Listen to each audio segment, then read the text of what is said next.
first things first, when I start my eyebrows, I usually just start in the center and I begin to shape it towards the end first. And I fill that part in a lot because I like my eyebrows pretty dark. And then I go towards the front, and y'all can kind of see me like feather it out as I go. I usually don't talk about my eyebrows because I don't have like a perfect routine for them. I'm just like one of those girls who just clean my eyebrows up after I throw them on my face, honestly. And I just kind of learned the shape of my eyebrows. And then sometimes I'll kind of play around with them and do different shapes and stuff like that. Y'all saw that in the very first makeup video that I posted. I did not do them like this. Also, this is just a tutorial on the eyeshadow because I did show you how I do my makeup routine. And I'm pretty much keeping it the same for this look. So I'm just going to show y'all the eyeshadow today. So now I'm going to go in with my LA Pro concealer, and I'm just going to kind of clean up the lines and get it straightened out and fix the shape of them. Nothing too serious. And the brush that I'm using is actually a paintbrush, so it's called a filbert brush. It is a paintbrush. It's not the eyeshadow brush. It's very flat, very soft. So I chose to use this instead of all the other brushes they throw out there for makeup artists to use because this is just much easier for me. So if you can find this, they come in like a pack of 6 on Amazon. And I know I do a lot of voiceovers, but I have a 2-year-old, so it's pretty difficult for me to try to record because I'm either listening to Baby Shark or he's yelling in the background or saying mom, mom, mom. So I do stop a lot during my makeup looks, so y'all just bear with me.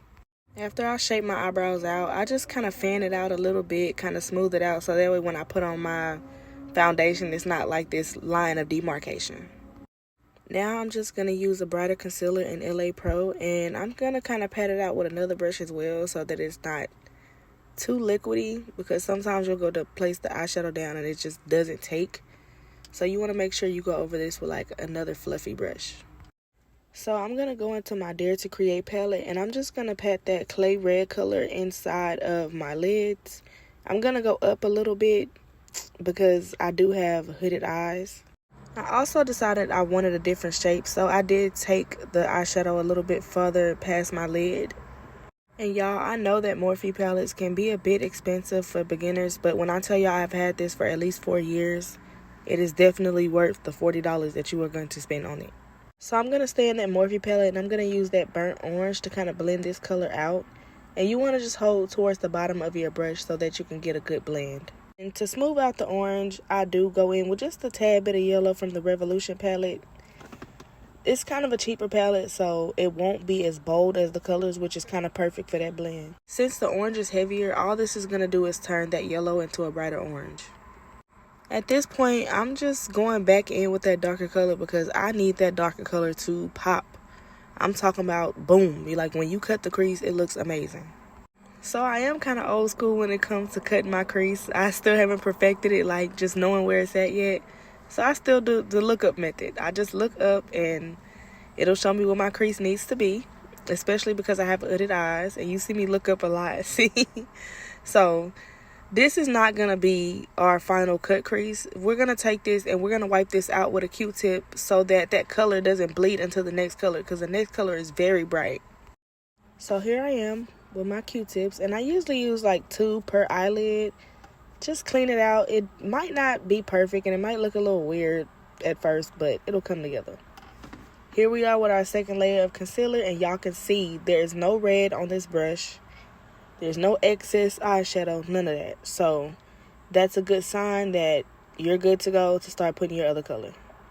I'm going to go into another Revolution palette, and I love this one. I have not had a chance to use it. I just been like dying to get into these colors because this mint orange is amazing. Look at this. Oh, look how the bright concealer just brings it out the way it needs to. And it's so smooth, and the palettes are about $15 a piece, so this is where you get into the cheaper colors at. So you might use a little bit more, but not too much more. And in that same palette, there's like an off peachy yellow color. I'm going to use that color to smooth out that green.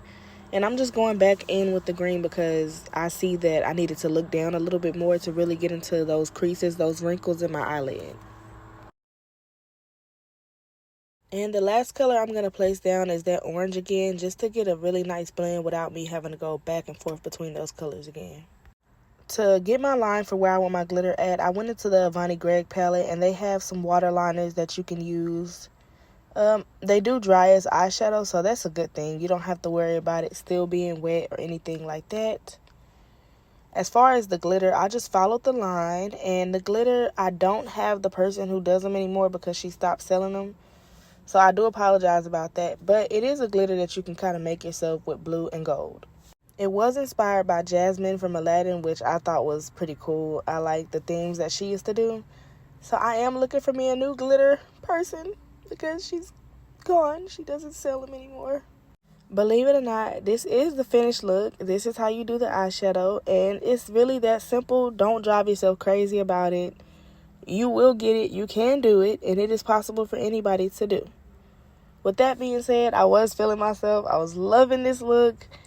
If anybody knows me, they know I'm all about art, and I'm a painter and a makeup artist at the same time, so I'm learning to balance this thing out, and I hope that y'all really enjoy the video. Thank you for watching.